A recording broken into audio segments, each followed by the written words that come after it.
Shooting it raw? Yes. Shooting it raw.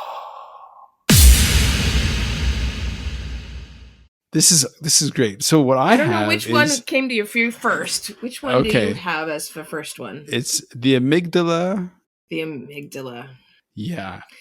Yeah, so the amygdala, obviously an really important part of our brains. It is the oldest evolutionary part of your brain. It's like this little almond-shaped nugget right at the top of your spine, buried deep inside the brain, right? Because the way the brain evolves is that the very interior of it is the oldest part, and all the outer folds get newer and newer, right? Mm-hmm. So it's inside the cerebral hemisphere. It's an emotional part of your brain. That's not surprising. We are emotional and social thinkers. But the reason that this is really important to me is because the amygdala, there's so much left in the amygdala that is remnants of the species we used to be that is no longer helpful. Mm-hmm. In other words, the amygdala tends to see everything through threat and fear. Mm-hmm. And it's constantly reacting as though it were under attack. That was probably super important when we were predated on. Mm-hmm. And it's not important anymore.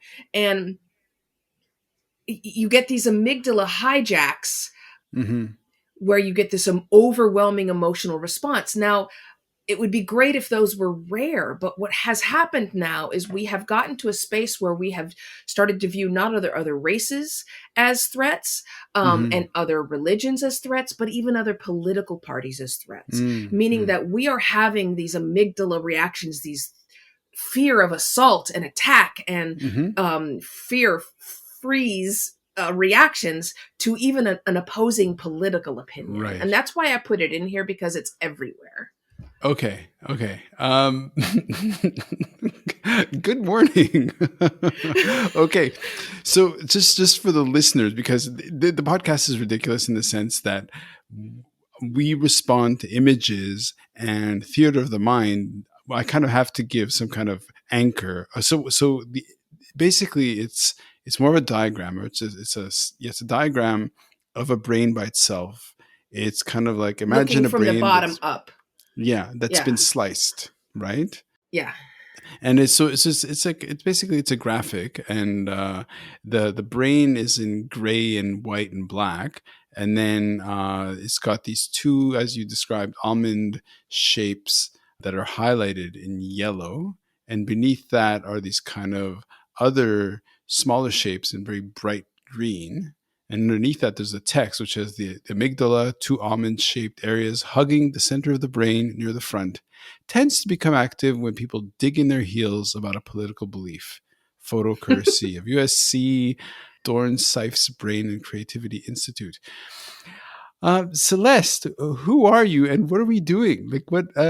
So as a person who has dealt with anxiety and I'm a human being living in the world today, because of COVID, because of life, because of all that stuff, of course, and somebody who's aware of this kind of research and fascinated by neuroscience and brain cognition, all that business, fight or flight.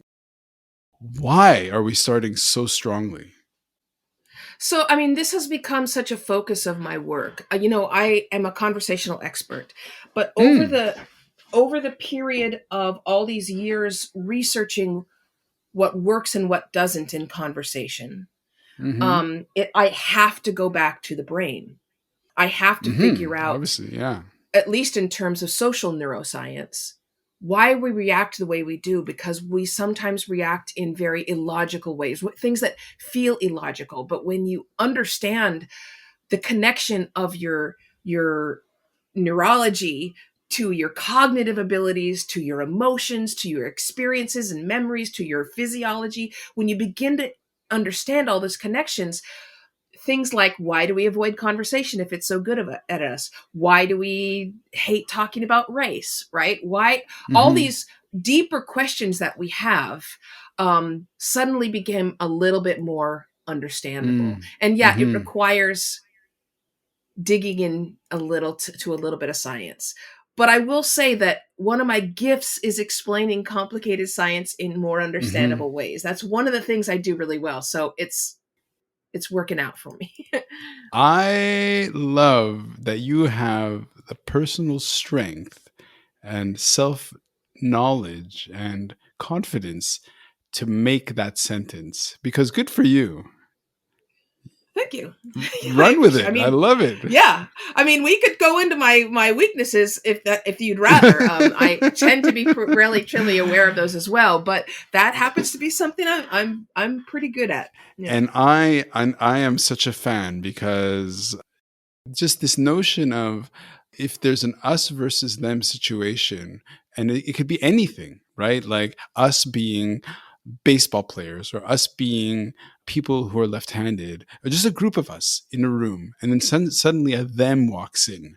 It could be a woman in a room full of guys, or African American who walks into a room full of Caucasian people, and then the first thing that kicks in is the amygdala. Yep. Exactly.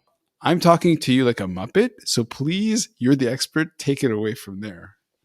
The thing of it is that research shows us, and when we're talking about race particularly, we're who I'm usually talking to is a white person, because not only because they're the majority, they're the dominant culture, at least in the United States, but also three reasons here. Also because they have the most power to make change in Hmm. discussions of race. They are the most likely to be believed.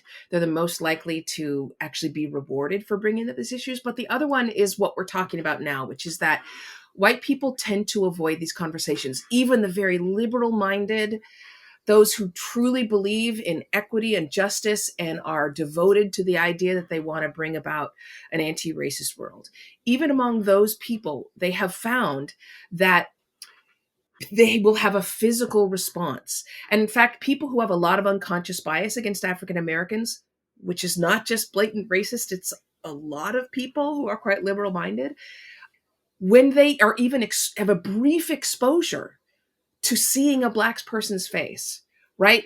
Even in a laboratory setting, in some cases, that all they did was show them a yearbook photo of a black person.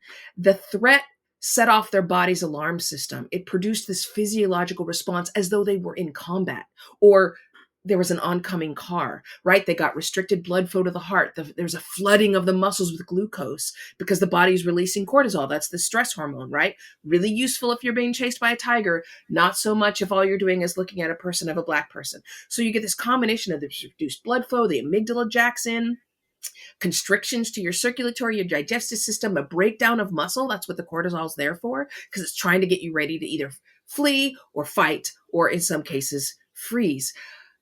It triggers the amygdala to perceive threat and arm itself for vigilance within 30 milliseconds Hmm. of seeing that face. 30 Hmm. milliseconds. Now, if you give your brain time to reframe what you've just seen, if you number one, admit that you're having that reaction, become aware of it and mindful, and say, "Uh-oh, my body's having a reaction to this. Let me think this through. This is not logical." And you allow time for the outer edges of your brain to kick in, the more evolved and the adults in the room, right?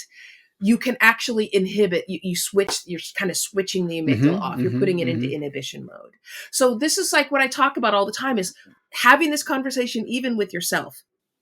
Okay, so we have the reflex, right? That Yes. kicks in, and but then you say, but you just need to kind of have the presence of mind to kind of give yourself a second to sort of step back or step down from that reflex. But wouldn't you say that we live in a world now where the majority of people who are, I would like to think, are pretty good? And they think they are too. Most of us think we're good. Yeah. Wouldn't you say that for most people, most of the time, they're not taken hostage or hijacked by those 30 milliseconds? That actually most people kind of step back, step that down.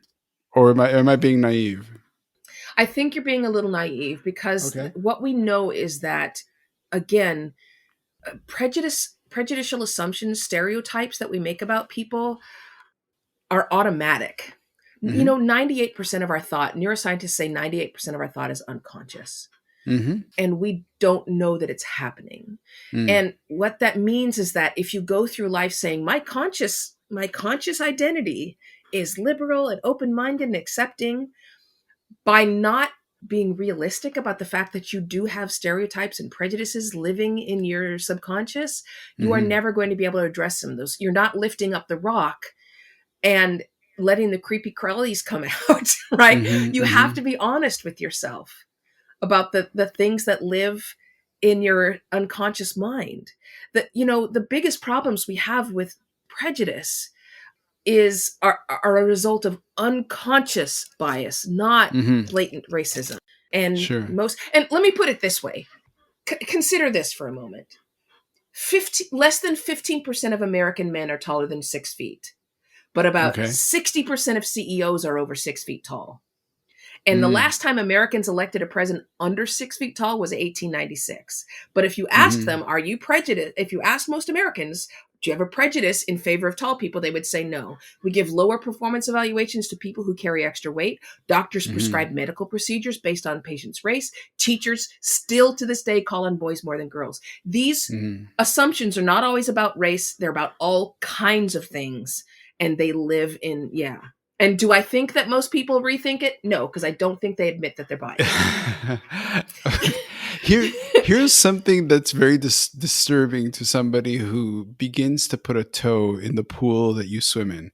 Is that if you read enough and get aware enough of what this is, you come to the kind of uncomfortable conclusion that free will kind of is an illusion that you kind of have to let go sometimes.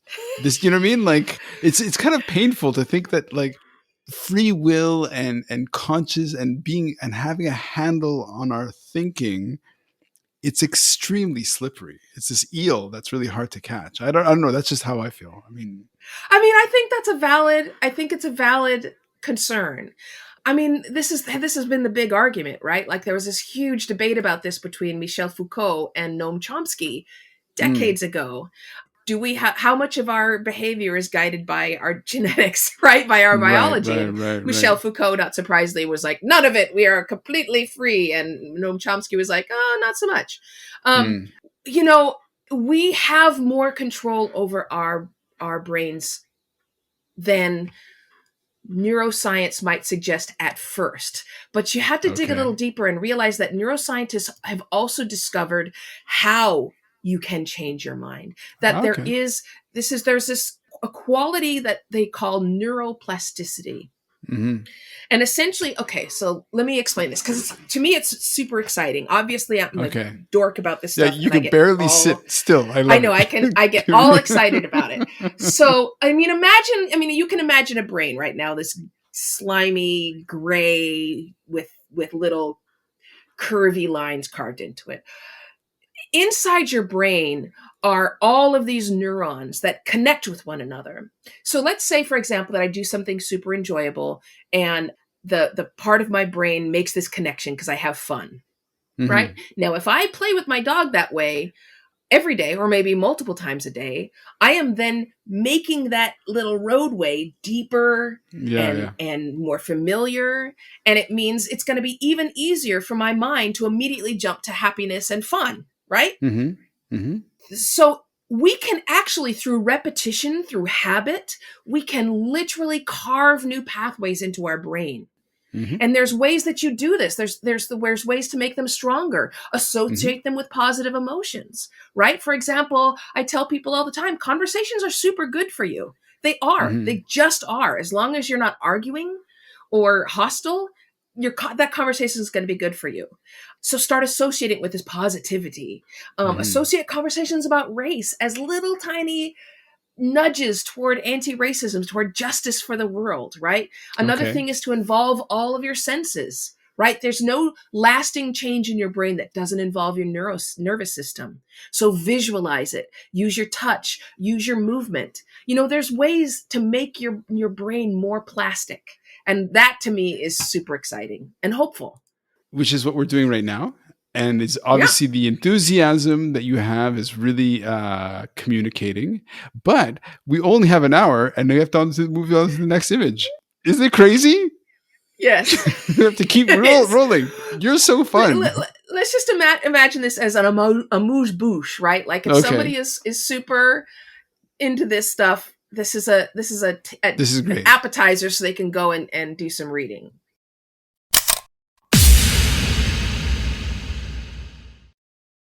So, is life really a gift? Really? Can you make every second count? That's the whole point of the podcast.